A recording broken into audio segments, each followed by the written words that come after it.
Good morning everyone. दोस्तों आज है अप्रैल 9 2022 और हम लोग करने वाले हैं द हिंदू न्यूज़पेपर के एनालिसिस। मेरा नाम है सितेंद्र चौधरी और रोज की तरह आपके लिए कुछ सिलेक्टेड टॉपिक्स लेके आया हूं। दोस्तों एक बार ब्रीफली देख लेते हैं कौन कौन से टॉपिक करने वाले हैं, उसके बाद बढ़ेंगे हम लोग डिटेल में। तो सबसे पहले फ्रंट पेज की न्यूज़ रहेगी, उसके बाद रहेगी NGOs and the foreign funding. पहले भी हम लोग इसके बारे में बात कर चुके हैं, FCRA foreign contribution regulation act.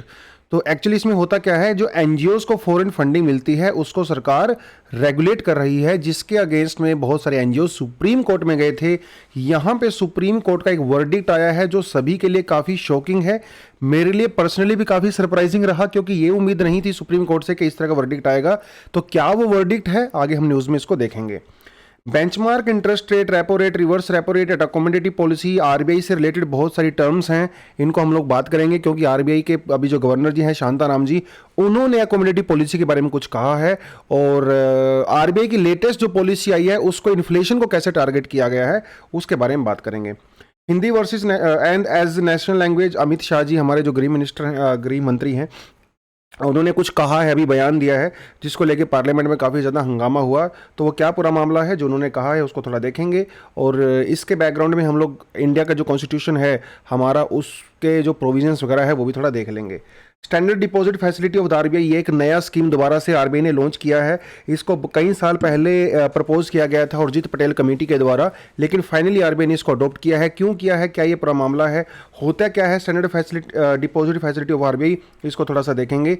और फोर्टिफाइड राइस के बारे में बात करेंगे, ये स्कीम क्या है, पब्लिक डिस्ट्रीब्यूशन सिस्टम में इसको हम लोग कैसे इंक्लूड करेंगे, इसका बेनिफिट क्या होता है, इसका नुकसान क्या होता है, उसके बारे में बात करेंगे। रूल्स ऑफ द सीएए, मतलब यहाँ पे हम बात कर रहे हैं citizenship amendment act, repeated topic है, पहले बात कर चुके हैं, लेकिन थोड़ा सा आपको बता दूंगा, जो स्टूडेंट हमारे में नए हैं उनके लिए पूरी तरह से नया टॉपिक हो सकता है। National education policy and the UGC, ये है दोस्तों आज का एडिटोरियल सेक्शन। ठीक है, क्योंकि आज सैटरडे है तो आज एक्सप्लेनर सेक्शन नहीं आया, तो एक्सप्लेनर सेक्शन नहीं आया, लेकिन हम लोगों ने आज काफ़ी नए नए टॉपिक इंक्लूड किए हैं। लेकिन आज हमारा जो मेन फोकस रहने वाला है वो रहेगा इकोनॉमी के आर्टिकल्स के ऊपर, क्योंकि आपको वैसे भी पता है जब भी इकोनॉमी के आर्टिकल आते हैं तो मैं उनको ज़रूर इंक्लूड करता हूं, क्योंकि मुझे पता है स्टूडेंट्स का जो इकोनॉमी है वो थोड़ा सा वीक होता है। तो धीरे धीरे हम इकोनॉमी के आर्टिकल को भी समझने की कोशिश करेंगे। लेकिन एक बार ब्रीफली देख लेते हैं कि आज के फ्रंट पेज पे क्या न्यूज़ दी हुई है। आज का फ्रंट पेज पे भी काफ़ी इंपॉर्टेंट न्यूज़ है, यूजली ऐसा होता नहीं। All adult to get precaution job, देखिए ये प्रिकॉशन जैब फॉरेन कंट्रीज इसमें क्या बोलते हैं, उसको बोलते हैं बूस्टर डोज। इंडिया में इसका नाम अलग रखा हम लोगों ने, हमने कहा है ये प्रिकॉशन जैब है, वहाँ पे बोलते हैं बूस्टर जैब या फिर बूस्टर डोज। तो फाइनली इंडिया ने जो है वो परमिशन दे दिया है। तो अप्रैल 10 के बाद, मतलब कल के बाद, आप भी अगर आप 18+ हो तो आप रजिस्टर करवा सकते हो, अगर आपको भी एक बूस्टर डोज मिल जाएगी। लेकिन दोस्तों बूस्टर डोज उनको ही मिलेगी जिन्होंने सेकंड डोज के से लिए हुए 9 महीने से ज़्यादा हो गए हैं, उनको ये डोज मिल सकती है। ठीक है, इसके अलावा क्या पहले इंडिया ने बूस्टर डोज दिया है? बिल्कुल दिया है। इससे पहले हमारे जो हेल्थ वर्कर्स हैं उनको हम लोगों ने बूस्टर डोज दिया है। थोड़ा सा हम लोग देख लेते हैं पेज नंबर 8 पे ये क्या कह रहा है, देखिए। हाँ जी, तो अभी तक इंडिया में क्या सिचुएशन है, जो 15+ पॉपुलेशन है 96% लोगों को हम लोग दोनों डोज दे चुके हैं।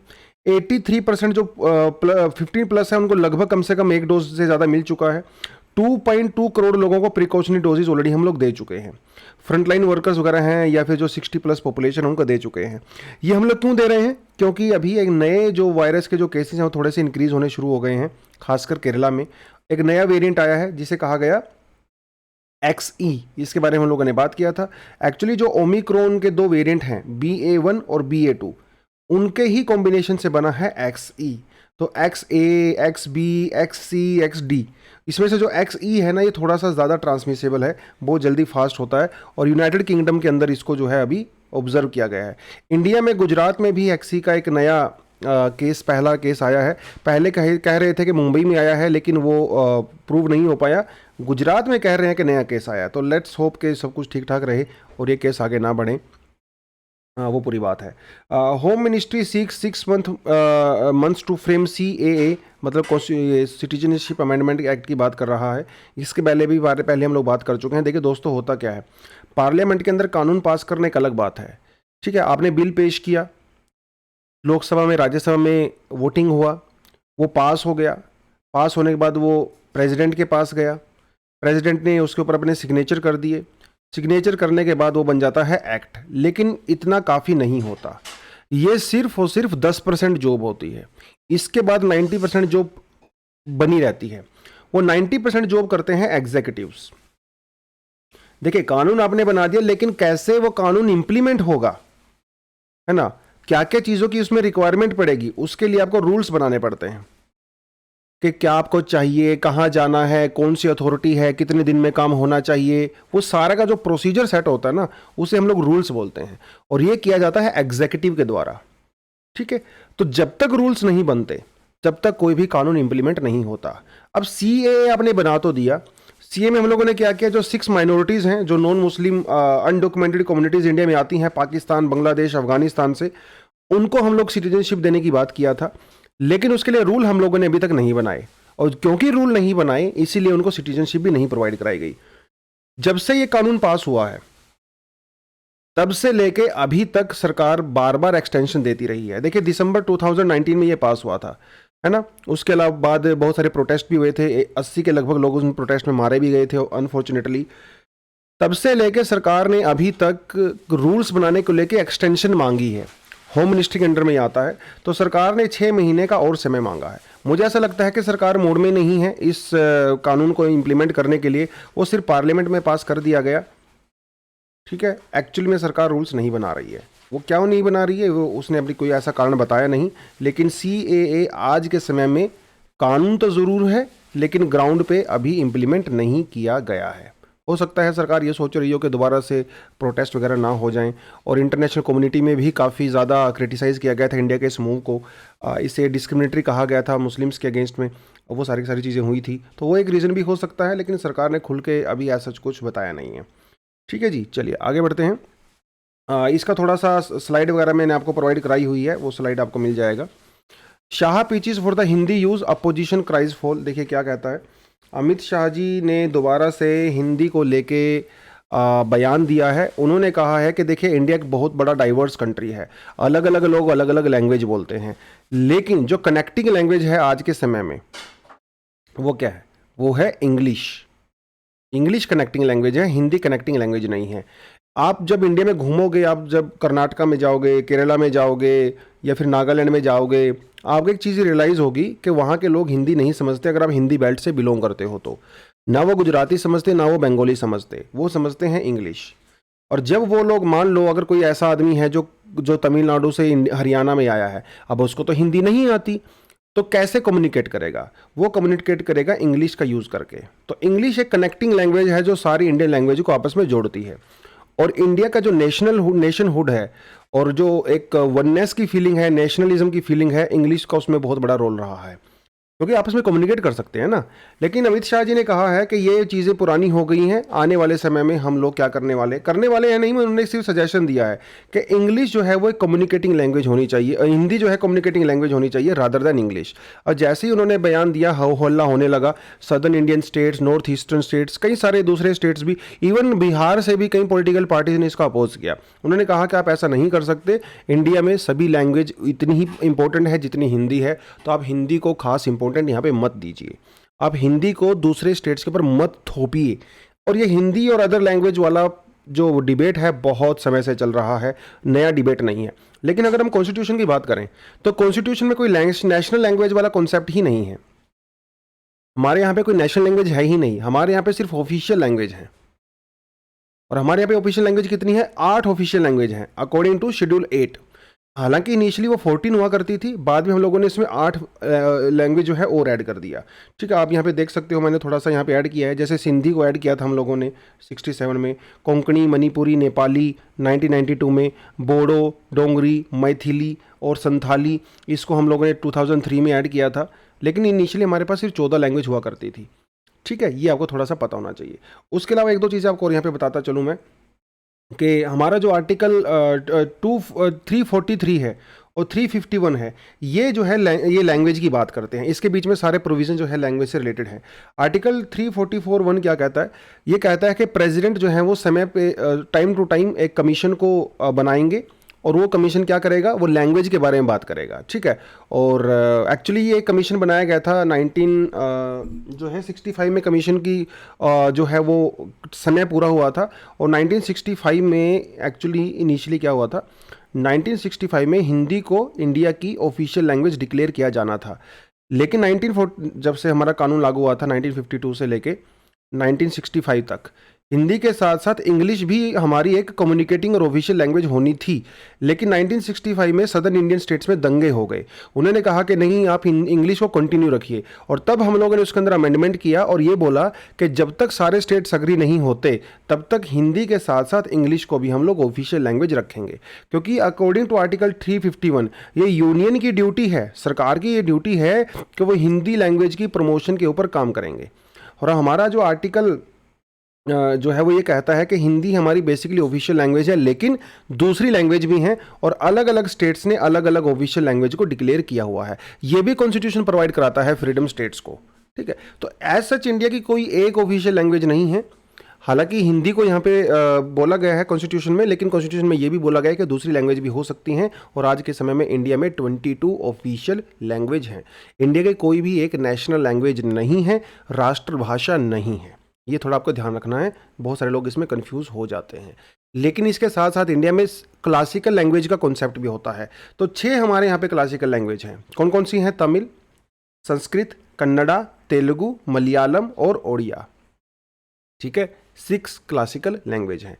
आपको एक और चीज़ बताता चलूँ कि जो 22 लैंग्वेज हमारी ऑफिशियल हैं, इसमें इंग्लिश ऑफिशियल लैंग्वेज नहीं है, ठीक है। इंग्लिश जो है it's not a part of 8th schedule, it's not a part of 22 languages of India. Okay, चलिए ये हो गया इसके बारे में।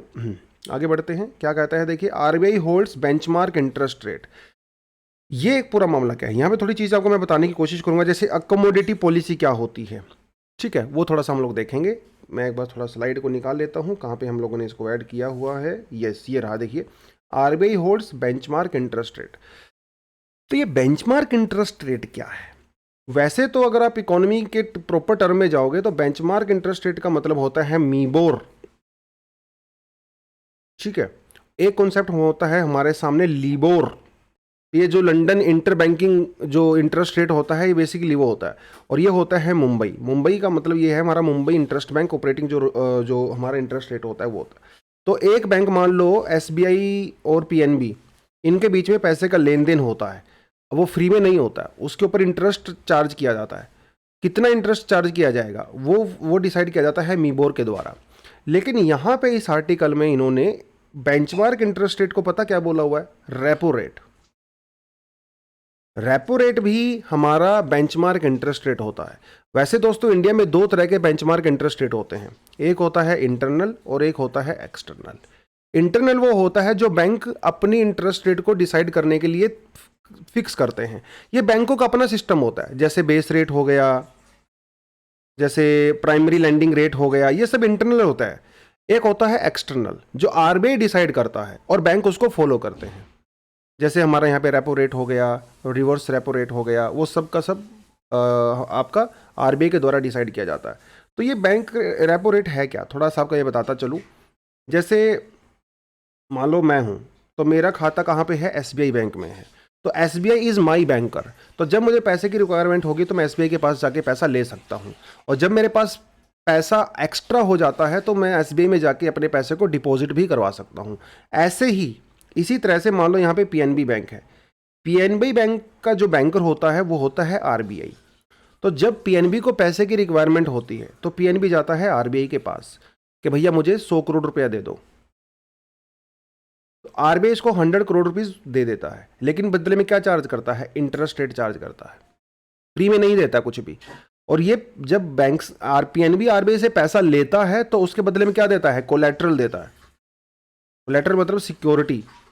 जैसे आप बैंक से पैसा लेने के लिए जाते हो, लोन लेने के लिए जाते हो, तो बैंक आपसे पेपर लेता है कि नहीं लेता? आपके ज़मीन के कागजात या फिर आपकी जॉब की डिस्क्रिप्शन, वो सब मांगता है ना, उसे ही हम लोग सिक्योरिटी बोलते हैं। तो ये जो इंटरेस्ट रेट होता है जो पीएनबी के ऊपर लगाया जाता है आरबीआई के द्वारा, इसे कहा जाता है रेपो रेट। और कई बार उल्टा भी होता है। जब पीएनबी के पास एक्स्ट्रा पैसा होता है तो वो आरबीआई के अंदर अपने एक्स्ट्रा पैसों को डिपॉजिट करवाता है। ठीक है। और जो पैसा डिपॉजिट करवाया जाता है उसके ऊपर पीएनबी को इंटरेस्ट रेट मिलता है, वो उसकी इनकम है, उसे कहा जाता है रिवर्स रेपो रेट। ये दो चीजें होती हैं। रेपो रेट मतलब जो आरबीआई पीएनबी के ऊपर लगाता है, रिवर्स रेपो रेट जो पीएनबी आरबीआई से रिसीव करता है अपना पैसा डिपॉजिट करवाने के लिए, जैसे हमारा सेविंग अकाउंट होता है, ऐसे पीएनबी का भी सेविंग अकाउंट होता है। ये दो चीजें हो गई।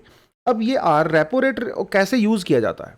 रेपो रेट को यूज किया जाता है दोस्तों मनी सप्लाई को इंक्रीज या डिक्रीज करने में।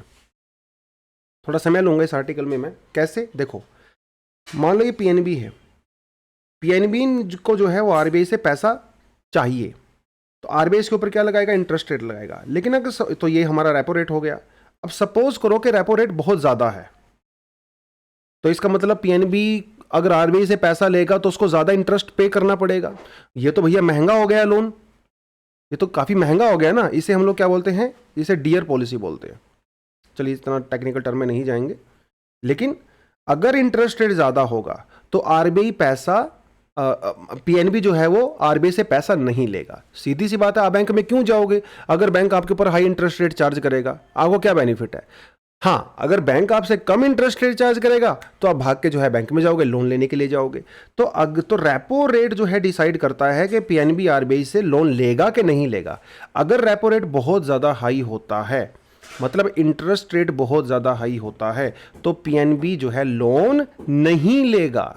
और लोन नहीं लेगा तो मतलब मनी सप्लाई कम हो जाएगा। सीधी सी बात है। जब बैंक के पास खुद पैसा नहीं होगा तो भैया वो जनता को कैसे देगा? तो मनी सप्लाई कम हो जाएगा। लेकिन अगर रेपो रेट कम हुआ, अगर रेपो रेट कम हुआ तो पीएनबी अभी आरबीआई से आराम से पैसा ले सकता है, क्योंकि उसको पैसा लेना सस्ता मिलेगा, उसको इंटरेस्ट रेट बहुत कम पे करना पड़ता है। तो सारे के सारे बैंक आरबीआई की तरफ दौड़ेंगे कि हमें भी लोन चाहिए, हमें भी लोन चाहिए। तो जब आरबीआई सबको लोन दे देगा तो बैंकों के पास पैसा आ जाएगा।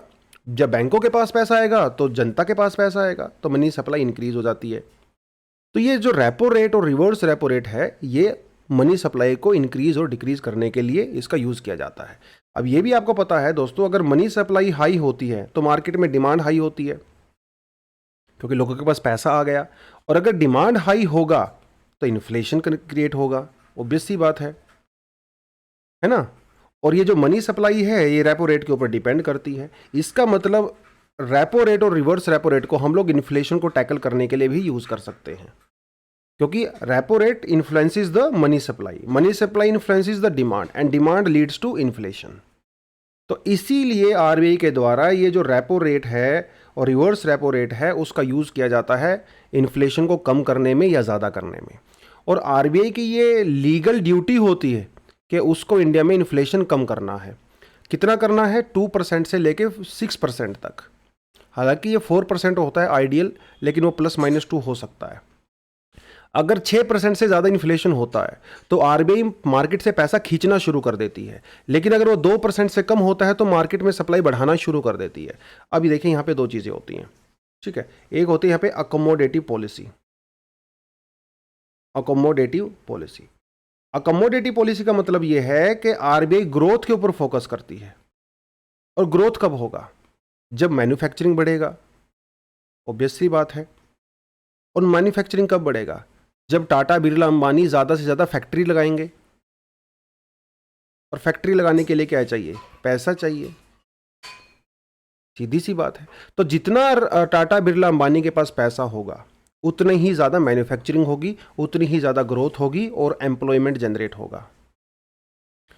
तो अगर आरबीआई चाहती है कि ग्रोथ हो, मैन्युफैक्चरिंग बढ़े, एम्प्लॉयमेंट इंक्रीज हो, तो वो क्या करती है? मनी सप्लाई को इंक्रीज कर देती है। और मनी सप्लाई इंक्रीज कैसे होता है? रिवर्स रेपो रेट से इंक्रीज और डिक्रीज होता है। तो रिवर्स रेपो रेट अगर कम होता है तो मनी सप्लाई इंक्रीज होती है। Are getting this point?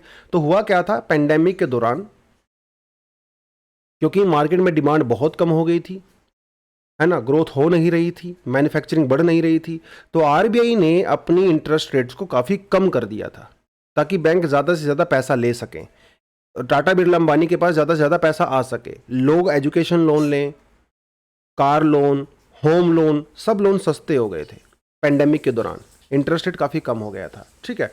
तो इसको कहा जाता है अकोमोडेटिव पॉलिसी। जब आरबीआई इंटरेस्ट रेट काफ़ी कम कर देती है और मनी सप्लाई इंक्रीज कर देती है। ठीक है, उसके बारे में ही ये पूरा आर्टिकल था। ठीक है, तो अभी क्या किया सरकार ने, आरबीआई के पास एक, जैसे हमारे पास एक मॉनेटरी पॉलिसी कमेटी होती है जो टाइम टू टाइम डिसाइड करती है कि रेपो रेट कैसा होगा, रिवर्स रेपो रेट कैसा होगा। तो उसने अभी क्या किया, ग्रोथ के ऊपर कम फोकस करेगा और इन्फ्लेशन के ऊपर ज़्यादा फोकस करना है, क्योंकि इंडिया में इस समय इन्फ्लेशन काफ़ी हाई हो गई है। जो भी इंटरनेशनल फिनोमिनाज इस समय हो रहे हैं, रशिया, यूक्रेन और वो सारी चीज़ें, उसकी वजह से इन्फ्लेशन बढ़ गया है। तो आरबीआई अभी इन्फ्लेशन के ऊपर ज़्यादा फोकस करेगी, ग्रोथ के ऊपर कम फोकस करने वाली है। ये आरबीआई का पूरा स्टैंड है। तो इस पूरे आर्टिकल का यही निचोड़ निकलता है। ठीक है, कि पहले आरबीआई ग्रोथ के ऊपर ज़्यादा फोकस कर रही थी, अभी आरबीआई इन्फ्लेशन को टारगेट करने में ज़्यादा फोकस करेगी। ये जो है पूरा आपका आर्टिकल था। आगे बढ़ते हैं। Supreme court holds new restrictions on the receiving foreign funds. देखिए किसके बारे में बात कर रहा है, ये बात कर रहा है दोस्तों एफसीआरए के बारे में, फॉरेन कंट्रीब्यूशन रेगुलेशन एक्ट। देखिए हमारे पास ये जो एक्ट है ये क्या करता है, जो इंडिया में एनजीओज होते हैं उनको फॉरेन फंडिंग मिलती है। और बहुत बार ऐसा देखा गया है सरकार के द्वारा, सीबीआई या सबके द्वारा, कि ये जो एनजीओज होते हैं वो उन फंड का अपने पर्सनल यूज के लिए यूज करते हैं, और बहुत बार एंटी इंडिया एक्टिविटी में भी उसका यूज किया जाता है। ऐसा कई बार देखा गया है। तो वहाँ के जो ऑफिशियल्स होते हैं एनजीओ में, वो लंबी लंबी महंगी गाड़ियाँ रखते हैं, 5 स्टार होटल में रुकते हैं, अपने पर्सनल यूज़ के लिए करते हैं, और कई बार एंटी इंडिया कैंपेन्स वगैरह में भी पार्टिसिपेट करते हैं। तो सरकार ने क्या कहा कि भैया आपको जो फॉरेन फंडिंग मिलेगी हम इसको रेगुलेट करेंगे। रेगुलेट तो ये पहले से भी होता है, foreign contribution regulation act 1970s में आया था, लेकिन अब सरकार ने उस रेगुलेशन को थोड़ा सा और ज़्यादा स्ट्रिक्ट कर दिया। सरकार ने कहा कि पहली बात तो ये, अगर आपको फॉरेन फंडिंग चाहिए तो आप हर बैंक में अकाउंट ओपन नहीं कर सकते, आप एसबीआई की ब्रांच में ही अकाउंट ओपन करोगे। और एसबीआई की भी हर ब्रांच में नहीं भैया, एसबीआई की कुछ खास ब्रांच सरकार ने उनको बताया कि वहाँ पे अकाउंट ओपन करोगे, और साथ के साथ आपका जो आधार कार्ड है वो अपने अकाउंट से लिंक करोगे। पहली बात तो वो कि तब आप लोग जाके फंडिंग को रिसीव कर सकते हो, अदरवाइज आप नहीं कर सकते। दूसरी बात, जितना भी पैसा आपको फॉरेन फंडिंग से मिलेगा उसका सिर्फ 25% ही आप अपने एडमिनिस्ट्रेटिव खर्चे के लिए यूज कर सकते हो, बाकी सारे का सारा खर्चा उसी चीज में होगा जिसके लिए पैसा आपको मिला है। और भी कई सारे चेंजेस यहाँ पे किए गए थे 2020 में, ये जो अमेंडमेंट किया गया था, ठीक है, वो जो है थोड़ा सा मैंने यहाँ पे कहीं जगह ऐड किया था, आप उसको थोड़ा देख लेना। हाँ देखिए, और भी कई चेंजेस हुए थे अभी लास्ट ईयर, हम लोगों ने यहाँ पे इसमें अमेंडमेंट किया था, तो जिसके खिलाफ कुछ एनजीओ जो है वो चले गए थे सुप्रीम कोर्ट के अंदर। लेकिन सरप्राइजिंगली सुप्रीम कोर्ट वैसे तो एनजीओज के फेवर में रहता है, क्योंकि एनजीओज जो है वो सिविल सोसाइटी का पार्ट होते हैं, सिविल सोसाइटी। और सुप्रीम कोर्ट ने बार बार कहा है कि सिविल सोसाइटी हमारी डेमोक्रेसी के लिए बहुत इंपॉर्टेंट होता है। लेकिन यहाँ पे सुप्रीम कोर्ट का स्टैंड थोड़ा सा सरप्राइजिंग था। क्यों? क्योंकि सुप्रीम कोर्ट ने कहा कि सरकार के पास पूरा अधिकार है कि वो एनजीओज को रेगुलेट कर सकता है, और जो सरकार ने नया कानून बनाया है ये बिल्कुल भी एनजीओ के अगेंस्ट में नहीं है, ये सिर्फ रेगुलेशन की बात करता है, उनको बैन करने की बात नहीं करता है। तो सुप्रीम कोर्ट ने कहा कि भैया अगर आप कुछ गलत नहीं कर रहे हो तो फिर डरना किस बात का, आराम से आप रेगुलेट कर सकते हैं, आप अपनी डिटेल बताइए, क्या प्रॉब्लम है। सुप्रीम कोर्ट ने ऐसा बोला है। हाँ, हालांकि सुप्रीम कोर्ट ने आधार कार्ड को लेकर बोला है कि आधार कार्ड मैंडेटरी नहीं है, लेकिन आप पैन कार्ड दीजिए, है ना, कुछ और आइडेंटिटी दीजिए, पैन, क्योंकि आधार कार्ड तो वैसे भी कहीं भी मैंडेटरी है नहीं अकॉर्डिंग टू सुप्रीम कोर्ट। ये कुछ चीज़ें जो है यहाँ पे सुप्रीम कोर्ट ने बोली है, जो कि थोड़ा सा सरप्राइजिंग है। लेकिन एफसीआरए वगैरह के बारे में आपको मैंने थोड़ा सा एक्स्ट्रा डिटेल यहाँ पे ऑलरेडी ऐड किया हुआ है। आगे बढ़ते हैं। तो RBI adds a standing deposit facility to normalise liquidity. ये देखिए अलग से एक और फिर बैंकिंग सेक्टर से ही हमारा टॉपिक आ गया, क्योंकि काफ़ी इंपॉर्टेंट होता है। अब देखिए यहाँ पे एक चीज़ आपको मैं बताता चलूँ, जैसे मान लो मार्केट के अंदर मनी सप्लाई बहुत ज़्यादा हो गया, ठीक है, और आरबीआई ये सब कुछ देख रहा है। आरबीआई चाहता है कि वो मार्केट से मनी सप्लाई को कम करे, तो वो क्या करेगा, जो हमारे बैंक्स होते हैं तो बैंकों के बोलेगा भैया पैसा दो मुझे। अब बैंक ऐसे फालतू में पैसा नहीं देते हैं आरबीआई को, आरबीआई ने मांगा उन्होंने दे दिया। तो बैंकों से पैसा खींचने के लिए आरबीआई क्या करता है, सिक्योरिटी इशू करता है। तो बैंक जब आरबीआई को पैसा देते हैं तो बदले में उनको सिक्योरिटी मिलती है, ठीक है, ये बॉन्ड पेपर टाइप के होते हैं, सिक्योरिटी बेसिकली उनको मिलती है, गवर्नमेंट सिक्योरिटी जिसको हम लोग बोलते हैं, जीसैक बोलते हैं। तो जितना ज़्यादा आरबीआई गवर्नमेंट सिक्योरिटी इशू करेगा उतना ही ज़्यादा बैंकों से पैसा आरबीआई के अंदर जाएगा और मार्केट में मनी सप्लाई कम हो जाएगा। Are getting this point? ये थोड़ा आपको पहले समझने की जरूरत है। अब हुआ क्या, डीमोनेटाइजेशन के टाइम में कुछ खास चीजें हुई। बैंकों के पास बहुत बहुत बहुत ज्यादा पैसा आ गया था। अब इतने सारे बैंकों को पैसा कहाँ रखेंगे, वो तो आरबीआई में जाएंगे ना, आरबीआई में। तो आरबीआई में जब पैसा देंगे ये बैंक, तो उनको आरबीआई के बदले में गवर्नमेंट सिक्योरिटी देनी पड़ेगी, लेकिन गवर्नमेंट सिक्योरिटी तो अनलिमिटेड है नहीं, उसकी तो एक लिमिट होती है। तो यहाँ पे थोड़ी सी दुविधा हो गई बैंकों को भी और आरबीआई को, अब करें तो क्या करें। तो इसके लिए आरबीआई ने एक खास स्कीम निकाली। आरबीआई ने कहा कि देखो भैया, मैं अनलिमिटेड गवर्नमेंट सिक्योरिटी आपको नहीं दे सकता, मैं एक नया स्कीम निकालूंगा। वो नया स्कीम क्या कहता है, वो स्कीम ये कहता है कि यस, बैंकों से आरबीआई के पास पैसा जरूर जाएगा, लेकिन आरबीआई बदले में कोई भी सिक्योरिटी नहीं देगा। नो सिक्योरिटी नो कोलैटरल, ठीक है, नो सिक्योरिटी नो कोलैटरल। और इसी स्कीम को कहा गया स्टैंडिंग डिपॉजिट फैसिलिटी। आरबीआई ने बैंकों को बोला कि आप पैसा जमा करवाइए, लेकिन मैं आपको बदले में सिक्योरिटी नहीं दूंगा, ठीक है। हालांकि इसको बैंकों को नुकसान है इस चीज से, लेकिन इस चीज का एक बड़ा फायदा है कि गवर्नमेंट सिक्योरिटी जो है वो अनलिमिटेड मात्रा में रिलीज नहीं हो सकती। ये एक तरह का ओपन मार्केट ऑपरेशन ही समझ लीजिए। तो सरकार जो आरबीआई चाहती है कि वो इस समय क्या है, वैसे भी मार्केट में मनी सप्लाई बहुत ज़्यादा हो गई है, तो आरबीआई चाहता है कि वो मनी सप्लाई कम हो जाए, इसके लिए उन्होंने ये स्कीम निकाली है। तो बैंक आरबीआई को पैसा देंगे, आरबीआई बदले में कोई सिक्योरिटी नहीं देगा, लेकिन उस पैसे के ऊपर आरबीआई इंटरेस्ट रेट पे करेगा, जिससे बैंकों को बेनिफिट होता है। जैसे आप अपना पैसा अपने बैंक में डिपॉजिट करते हो, ऐसे ही बैंक्स भी आरबीआई के अंदर अपना पैसा डिपॉजिट करते हैं, ठीक है। और ये जो स्कीम है, उर्जित पटेल कमेटी ने 2014 में इसको प्रपोज किया था, और डीमोनेटाइजेशन जब हुआ था तब भी ये स्कीम थी, लेकिन कुछ समय के बाद इसको बंद कर दिया गया था। ये स्कीम अभी सरकार दोबारा से, मतलब आरबीआई दोबारा से इसको चलाना चाहती है, ताकि जो मार्केट में एक्स्ट्रा पैसा है उसको खींचा जा सके, मनी सप्लाई कम हो सके। मनी सप्लाई कम होगी तो इन्फ्लेशन अपने आप ही कंट्रोल में आ जाता है। ये पूरा मामला है, ठीक है। आगे बढ़ते हैं। अगली जो न्यूज़ हमारे पास है, RBI wants to all banks to offer cardless withdrawal. अभी आप जब बैंक एटीएम में जाते हो तो आपका अपना एटीएम कार्ड वहाँ पे डालना पड़ता है, इससे कई बार फ्रॉड भी हो जाता है ना। लोग आपका एटीएम चुरा लेते हैं, पिन उनको पता चल जाती है, डुप्लीकेट कार्ड आपसे बनवा लेते हैं क्लोन वगैरह करके, वो सब चीज़ें हैं। तो एक नया फ्यूचर में क्या होगा, आपको बैंकों से पैसा निकालने के लिए एटीएम से किसी भी एटीएम की रिक्वायरमेंट नहीं पड़ेगी।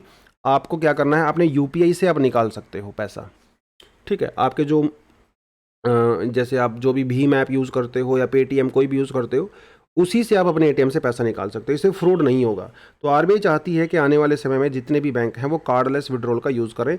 अभी कुछ बैंक जैसे आईसीआईसीआई वगैरह बैंक, एचडीएफसी बैंक अपने कहीं कहीं जगह पे इस सर्विस को देते हैं, लेकिन फ्यूचर में ये सर्विस और ज़्यादा वास्ट होने वाली है, ठीक है। Government note to supply fortified rice via PDS. ये फोर्टिफाइड राइस का मतलब क्या है कि जो नॉर्मल राइस होता है उसके अंदर बहुत ज़्यादा न्यूट्रिशन नहीं होते, तो सरकार क्या, हम लोग क्या करेंगे, उसके अंदर एक्स्ट्रा न्यूट्रिशन ऐड करेंगे, उसके अंदर कुछ आयरन ऐड कर देंगे, थोड़ा बहुत कैल्शियम ऐड कर देंगे, है ना, जो कुछ वाइटामिन्स ऐड कर देंगे। इसे फोर्टिफाइड राइस कहा जाता है, जो कि नॉर्मल राइस के कंपैरिजन में थोड़ा सा ज़्यादा न्यूट्रिशियस होता है। अब सुनने में आपको लग रहा होगा इसके बहुत सारे बेनिफिट हैं, बिल्कुल डेफिनेटली इसके बेनिफिट तो हैं ही, इसमें कोई डाउट नहीं है। तो जो पब्लिक डिस्ट्रीब्यूशन सिस्टम हमारा है, या जो मिड डे मील स्कीम होती है, आंगनवाड़ी में बच्चों को राशन दिया जाता है, वो थोड़ा सा और ज़्यादा न्यूट्रिशियस होगा। और हमारे कंट्री में जो बच्चे स्टंटेड हैं, जो अंडर वेट हैं, उनकी ग्रोथ हो सकती है। क्योंकि देखिए, अभी हमारे यहाँ पे भूखमरी की समस्या नहीं है, समस्या हमारे यहाँ पे न्यूट्रिशन की है, उससे उस प्रॉब्लम को टैकल किया जा सकता है। कई सारी ऐसी चीज़ें हैं, सर्वे वगैरह बताते हैं कि यस, ये काफ़ी बेनिफिशियल है। अगर आप WHO में जाओगे, WHO की डेफिनेशन जो है वो फोर्टिफिकेशन की यही है, जब डेलिबरेटली न्यूट्रिशन को इंक्रीज करते हो। हालांकि कई सारी रिपोर्ट ऐसी भी कहती हैं कि इसका जितना बेनिफिट हम लोग सोचते हैं उतना बेनिफिट एक्चुअली इसका है नहीं। देखिए यार, जब अलग से विटामिन खाने का इतना ज़्यादा बेनिफिट नहीं है। जब आप एक्चुअली में हरी सब्जियां खाओगे, फ्रूट्स कंज्यूम करते हो, जब आपकी बॉडी में विटामिन आता है तो वो आपकी बॉडी ज़्यादा अच्छे से डाइजेस्ट करती है, रादर देन एक्सटर्नल विटामिन लेने के। एक चीज़ तो यहाँ पे ये है। दूसरी बात, एक्स्ट्रा विटामिन लेने से भी जो है कई बार हमारी बॉडी जो है वो उतना अच्छे से रिएक्ट नहीं करती है, उसके ऊपर नेगेटिव इम्पैक्ट होता है। तो क्या विटामिन हम लोग अनलिमिटेड मात्रा में ले सकते हैं? नहीं ले सकते, ठीक है। एक कंडीशन होती है जिसे कहते हैं हाइपर वाइटामिनोसिस। क्या कहते हैं? Hyper vitaminosis. इससे अगर आप एक्स्ट्रा विटामिन लेते हो तो आपकी बॉडी में टॉक्सिसिटी भी हो जाती है। सीधी सी बात है, कोई आप चीज़ ओवरडोज ले लेते हो तो उसके नेगेटिव इम्पैक्ट तो है ही। आप दूध का भी ओवरडोज लेते हो तो दूध का भी नुकसान ही है भैया। तो ये चीज़ें हो गई। दूसरी चीज़, अब जब ये राइस के अंदर एक्स्ट्रा विटामिन वगैरह न्यूट्रिशन ऐड किए जाएंगे तो इसका कंपनी का इनका जो ठेका जो है दिया जाता है कॉन्ट्रैक्ट, वो कुछ लिमिटेड कंपनीज को ही दिया जाएगा। हो सकता है कि उनके बीच में कार्टलाइजेशन शुरू हो जाए, वो लोग अपना ही कार्टल बना लें। ऐसी भी पॉसिबिलिटी है, ऐसा कई जगह पे देखा गया है। तो इसका सिर्फ और सिर्फ फ़ायदा नहीं है, कई इसके नेगेटिव साइड भी आपको नज़र आते हैं। लेकिन ओवरऑल इंडिया में अभी इसकी डेफिनेटली रिक्वायरमेंट है, क्योंकि बहुत सारे बच्चे वो अंडरवेट हैं, स्टंटेड हैं। तो 2016 में जो है एफसीसीआई ने जो है food safety and the standard fortification food regulation जो है 2016 बनाया था। इसमें विटामिन ए, विटामिन डी और मिल्क वगैरह में विटामिन B12, फोलिक एसिड, ये सब ऐड किया जाएगा आपके राइस के अंदर में, है ना। नेशनल न्यूट्रिशन स्ट्रेटजी 2017 भी जो है फूड फोर्टिफिकेशन की बात करता है। तो फाइनली सरकार ने अप्रूवल दे दिया है। जो हमारा पीएम पोषण स्कीम है वो सब, या पब्लिक डिस्ट्रीब्यूशन स्कीम है, उसमें इसको ऐड किया जाएगा। हालांकि इसको 2019 में ही किया जाना चाहिए था, लेकिन पेंडेमिक इस वजह से ये जो है 1.5-2 साल आगे एक्सटेंड हो गया। अगला जो टॉपिक है, होम मिनिस्ट्री 6 मंथ मोर, ये तो हम लोगों ने कर ही लिया है ना। तो ये CIA के बारे में आपको थोड़ा पढ़ना है तो एक्स्ट्रा डिटेल आपको दिया हुआ है। To begin with, UGC needs to get credit right. देखिए उतना ज़्यादा इसमें डिटेल नहीं है जितना एक्सपेक्टेड था इस एडिटोरियल के अंदर, लेकिन कुछ कुछ चीज़ें आपको मैं बताता चलूँ। तो हुआ क्या कि जो अंडर ग्रेजुएट कोर्सेज हैं, जैसे सेंट्रल यूनिवर्सिटीज़ वगैरह के अंदर सरकार ने अभी 4 ईयर ग्रेजुएशन का प्रोग्राम लॉन्च किया है, क्योंकि हमारी जो नेशनल एजुकेशन पॉलिसी है उसमें इन चीज़ों के बारे में बात कही गई है। तो नेशनल एजुकेशन पॉलिसी में बहुत ब्रॉड चीज़ों की बात की गई है कि स्टूडेंट टीचर रेशो अच्छा होना चाहिए। आप जो है आप ड्रॉप आउट भी हो सकते हो, जैसे 4 साल के, मान लो आपने 4 साल के कोर्स में एडमिशन लिया, लेकिन अब 2 साल में ही ड्रॉप आउट हो जाते हो, तो आपको सर्टिफिकेट दिया जाएगा कि इस बच्चे ने 2 साल जो है ग्रेजुएशन किया है। और 3 साल में भी एग्जिट कर सकते हो, 4 साल में भी एग्जिट मतलब आप कंप्लीट कर सकते हो कोर्स को। अगर आपने मान लो 2 साल में कोर्स एग्जिट किया और आप अगर आप 10 साल के बाद दोबारा से आकर अपनी स्टडी को कंटिन्यू करना चाहते हो, वो भी आप कर सकते हो। तो ये कई जो फॉरेन कंट्रीज होती है ना, डेवलप्ड कंट्रीज, उनमें ये कॉन्सेप्ट होता है। तो इंडिया ने उन्हीं कॉन्सेप्ट को यहाँ पे बेसिकली अप्लाई करने की कोशिश की है। तो यही से हम लोग एक होता है हमारे पास क्रेडिट सिस्टम होता है।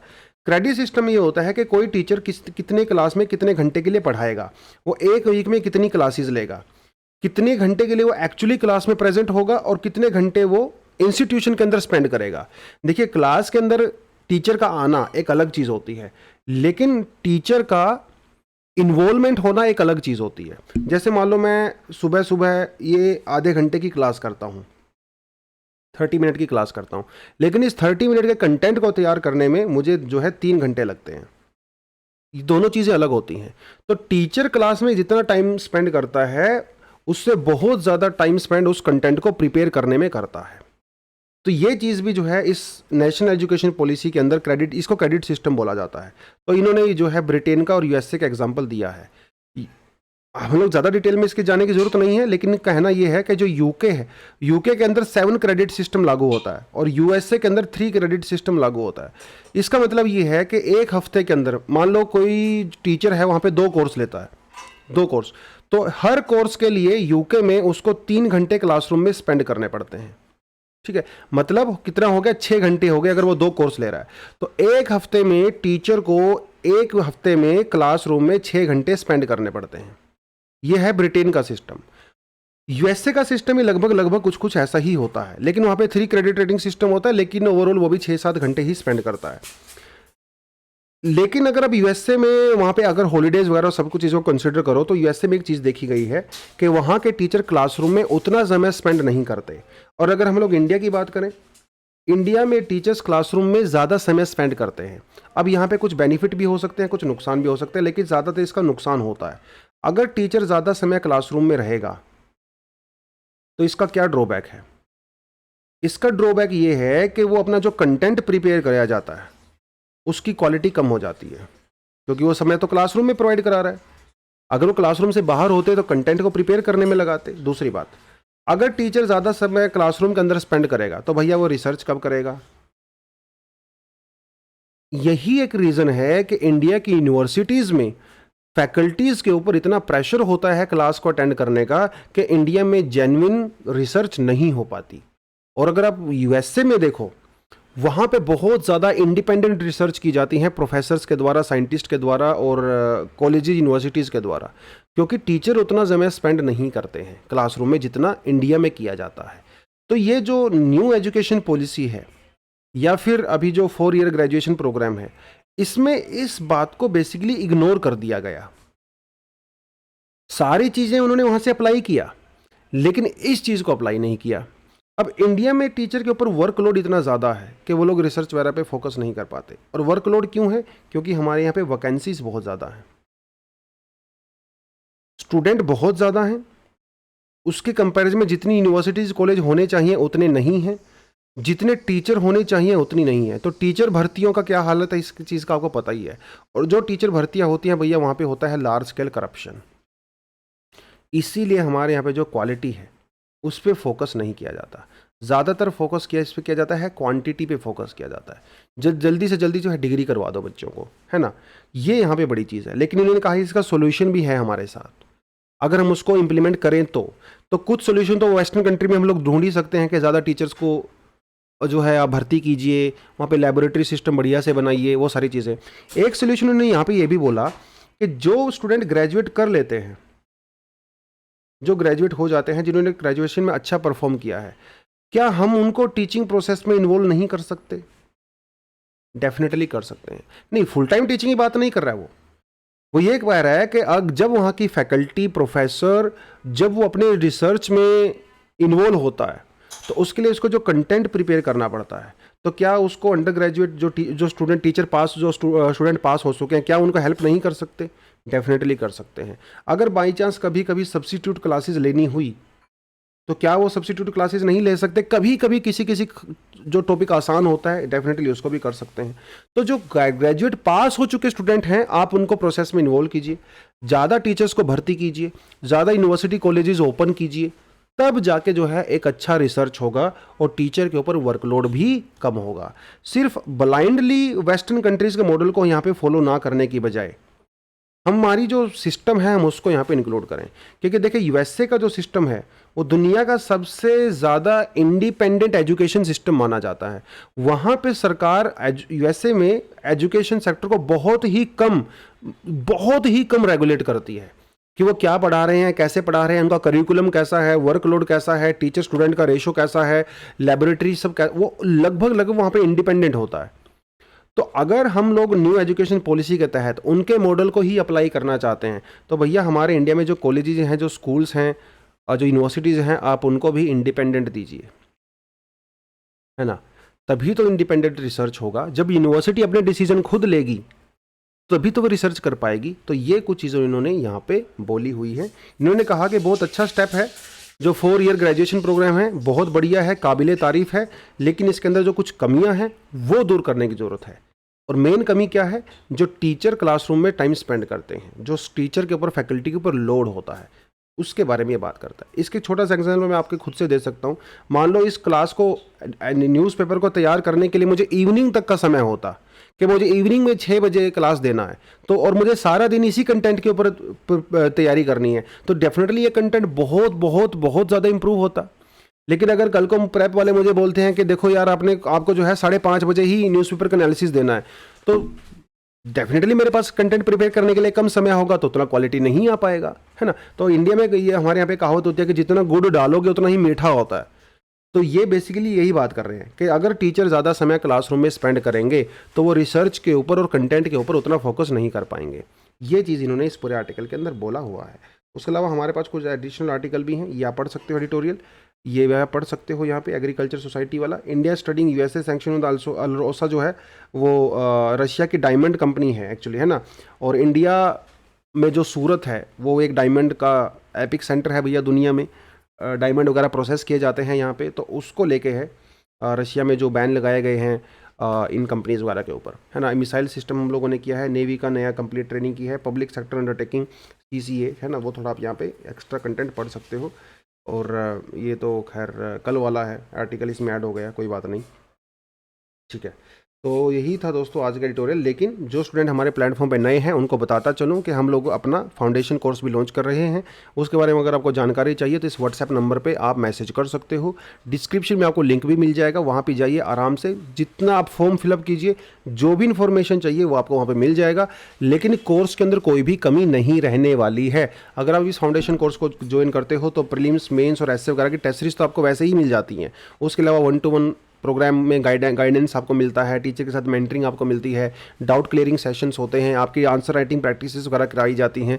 कहने का मतलब ये है कि क्योंकि मैं इस प्रोसेस में खुद पर्सनली इन्वॉल्व हूँ शुरू से, तो आपको किसी तरह की कमी यहाँ पे नहीं होगी, ये मैं आपको पर्सनल गारंटी दे सकता हूँ क्योंकि मैं खुद यहाँ पे इन्वॉल्व हूँ। तो अगर आपको हमारी प्रोसेस में बिलीव है, अगर काफ़ी समय से आप हमारे साथ जुड़े हुए, तो हम आपको हमारा पूरा सिस्टम पता ही है। आप डेफिनेटली इस कोर्स को जाइए और ज्वाइन कीजिए, और आपका जो ड्रीम है आप एक स्टेप जो है और ज़्यादा क्लोज हो जाइए। इसके साथ ही दोस्तों आज की एनालिसिस हम लोग ख़त्म करते हैं। Thank you very much, all the best, जय हिंद।